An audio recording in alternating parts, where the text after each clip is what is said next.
This spirit, when it manifests, it also gives you a state which we call as collective consciousness. It's the state by which you become, again I say become, it's actualization, it is not just talking. You become conscious collectively, means you become conscious of another person's centers on your fingertips. You also become self-aware. You know about yourself, what centers are catching, where are we going. Like a person who becomes mentally upset, he doesn't know. Till he becomes mad, goes to lunatic asylum and dies, he does not know. But in Sahaja Yoga, immediately you can find out that there's something going wrong with your mental side. If a person gets into cancer, he might get into the state of galloping cancer, about to die, then he may discover that he has got cancer. But in Sahaja Yoga, if there's a little imbalance, immediately it shows on your fingertips. And if you know how to do it, how to correct it, then every problem is solved. So as I told you yesterday, yoga has double meaning. Yoga means union with the divine. That's one. And the second one is the expertise, the deftness, what we call in Sanskrit kaushalam. You must have the deftness, how to handle this all-pervading power that is flowing through us, how to understand ourselves, how to understand others. That's an important part of Sahaja Yoga. Now the third thing that happens with self-realization is that you get a state of peace, of bliss and of joy. When the Kundalini rises above this Agya Chakra, you become thoughtlessly aware. It's called as Nirvichar Samadhi, thoughtlessly aware, where there is no thought in your mind. If you want, you can think. If you want, you can think. But if you don't want, you can be in that state where you don't think. Actually, it's maddening sometimes the way man is thinking morning till evening, yarns after yarns, useless things, a joyless pursuit. But when this thinking stops, you are above the thoughts. I would say, to give it a simile, that the waves of thought come and go away. Another thought comes and goes away. We are jumping on the cusp of the thought all the time. Supposing we can just get in the center of the thought, that is the present. If we could stop at the present moment, then we are not worried about the thoughts. Like the waves of water, if you are in the waves, you are frightened of that. But supposing you are in a boat, then you can see the waves and enjoy them. In the same way, what happens to you that you jump up to a higher state of existence through which you see the thoughts. If you want, you don't want to see, you need not see. Now the thoughts that you see also are very wide and deeper, where you get inspirations. That's why, as Dr.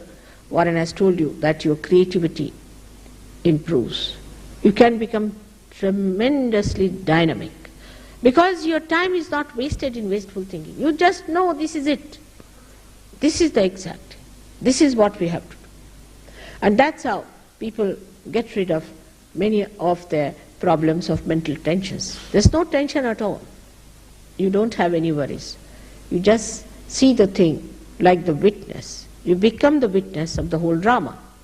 When you are in the drama, you think you are a part and parcel of the drama. Sometimes you weep with it and cry with it. But when the drama is over, you realize it was just a drama. I was not there. In the same way it happens to you, that you achieve a witness state. It happens to you. Even if you want to get involved, you cannot. You just cannot get it. That's how you can solve the problems better, because you are away from the problems. You can see what the problem is, but when you are in it, you are upset, full of tension, worries.